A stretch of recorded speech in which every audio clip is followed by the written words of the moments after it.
Okay, let's take a flick through this morning's newspapers. Alex Petropoulos is here, political commentator with Young Voices UK. I've noticed then, Alex, sort of front pages wise, it's a story of two halves, really. Some of the papers leading with the situation in the Middle East, some are leading with grooming gangs, and it's sort of split down the kind of tabloid broadsheet sort of lines. What are you making of what some of the newspapers are leading with this morning and the angles they've gone with? Yeah, well, I mean, the ones that have caught my attention have to be the coverage of the Iran crisis, uh, coverage of Iran and Israel essentially trading blows over the last 3 days when it comes to I, even a moderate escalation, definitely a substantial escalation of over the status quo.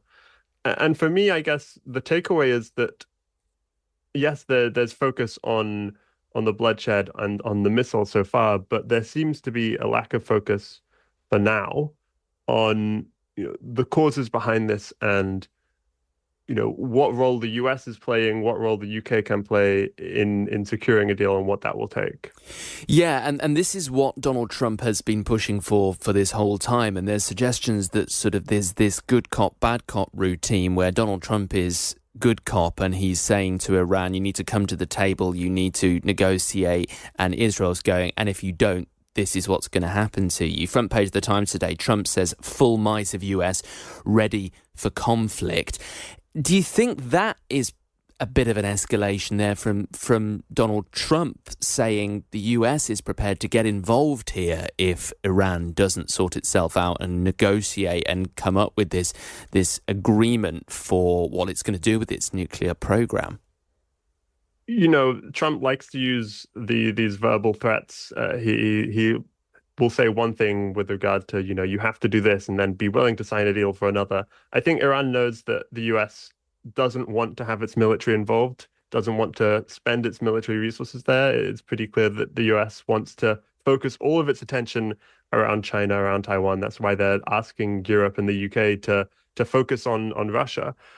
So in that sense, it is a bit of a bluster and a bluff, but there is a massive might of economic damage that the UK can leverage against Iran via sanctions. So there are credible leverage points that the US and the UK and Europe have. It's just a question of how willing and ready are they to use them. There's a really nice comment piece in the Times today, actually, that I was reading just before the show, and it's titled "West Should Seize Chance to Topple This Brutal Regime." It's been written by Devon Cross.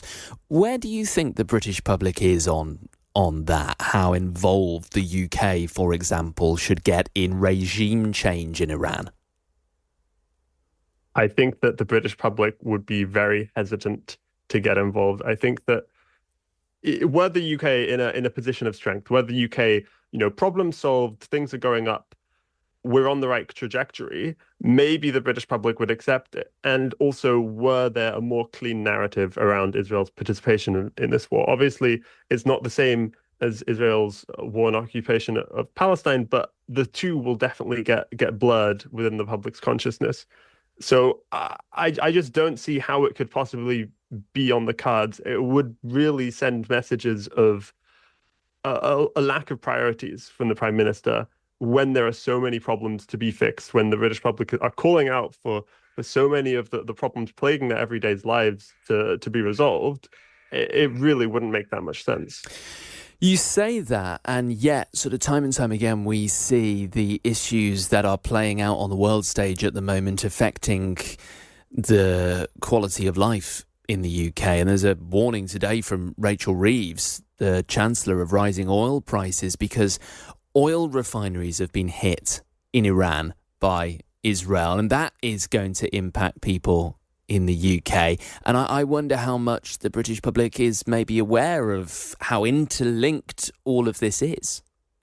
Definitely. And the worst case scenario here is Iran essentially saying, look, we're going to close off our shipping lanes. They have the ability to close off around a quarter or more of the world's oil supply just by closing off the Strait of Hormuz. And so they could escalate that even further. That being said, there are ways out of that, and the UK has weathered through worse oil crises in the past and found itself, past oil crises have even been motivation for countries to actually look around and say, hey, maybe we should actually focus on some more energy independence, focus on more domestic supply, whether that is more domestic nuclear, more domestic oil, more domestic solar and wind, to try and make ourselves resilient against this sort of stuff happening. Let's talk about the other big issue of the day, and that's of the grooming gangs and the review that's going to be published a little bit later. I was talking with Terry Stiasny, our political reporter, earlier on about the damage it might be doing to the Prime Minister's reputation. I'd be interested for your thoughts on that. I mean, it's the front page today in The Express, the Mail, quite a few other newspapers are leading with this. Has the Prime Minister made the situation politically better or worse, do you think, with this U-turn? So I'm of the opinion that when the right decision is made, we should celebrate it, and we should say thank you for making the right decision, even if it's a U-turn. I think we need a political culture that encourages U-turns more and encourages our political class to be able to admit, hey, I made a mistake here.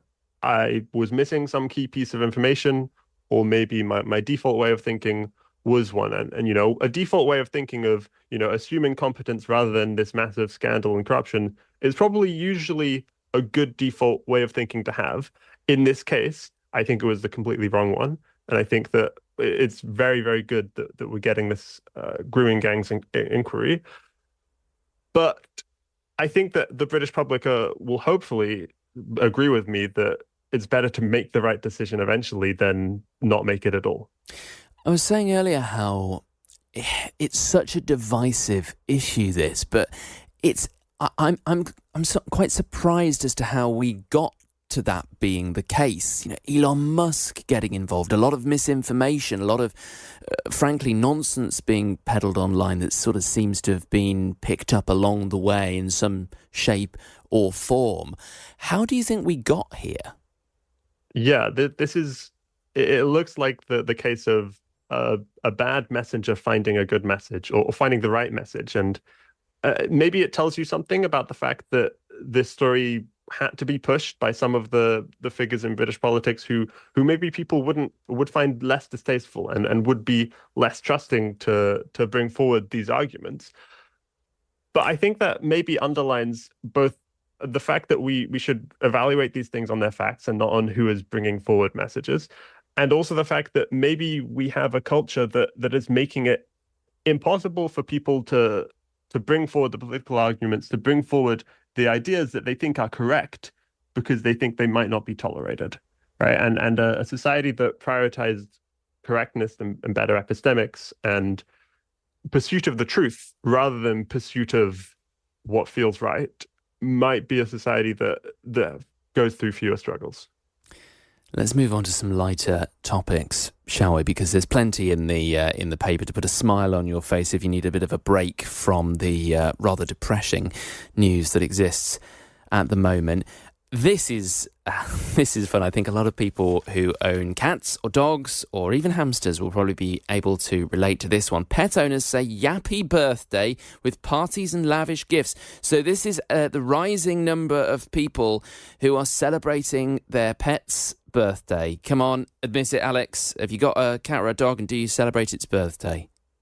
We've got a family cat who I miss dearly.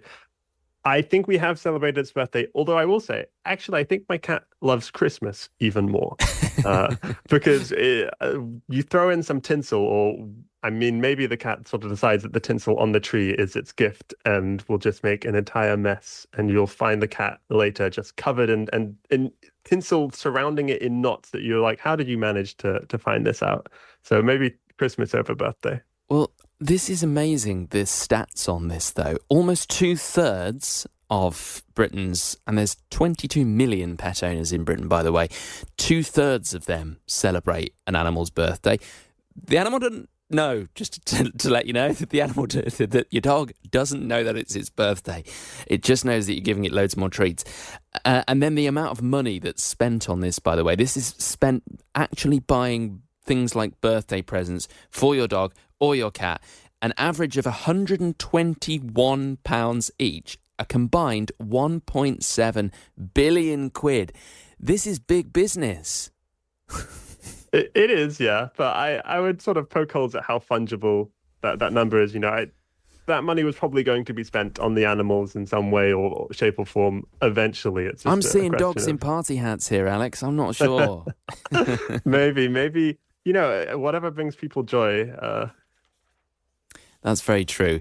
Weather gorgeous today across most of the country. A little bit of drizzle in the north of Scotland, but it's going to be another very nice one. Quite muggy, quite hot. And new research out, Alex, is talking about the sort of optimum temperature for when the sales of rosé go through the roof. Yeah, it looks like it's 20 degrees, and at 20 degrees, 150% increase in rosé sales. I have to say, I'm more of a white wine drinker myself when the weather gets hot. White wine, some ice cubes. You keep ice cubes in the fridge. You keep ice cubes in the glass. Some people will say that this is an intolerable way to drink wine, but when the weather gets warm, I think it's the best way to enjoy it. I once heard that putting ice cubes in wine is actually quite a refined thing to do because somebody once saw a French person do it. But I don't know enough about wine to know whether that's right or not. But it's interesting, isn't it, how the places like big supermarkets and things are able to very quickly sort of turn on a sixpence and able to sort of immediately respond to what the weather's doing. They clearly know that these things can be a money spinner. Yeah, and I guess that's a testament to free markets, a testament to money being a great motivator in matching what people want and what supermarkets can offer. You really just have to trust the local. I mean, this is going to be a story that has escalated out of, one small branch being like, hey, we've noticed this pattern, and then that will spread across the whole country. And everyone's better for it because there is still ample wine on the shelves. Yes, very true. And a huge quantity of barbecues as well, all of a sudden in middle aisles and things like that. I shall have to make a little visit at some point later today, I think. Alex, thank you very much. Really great to catch up with you. Thank you so much for coming on and flicking through the papers with me this morning. Alex Petropoulos, the political commentator with Young Voices UK. Right.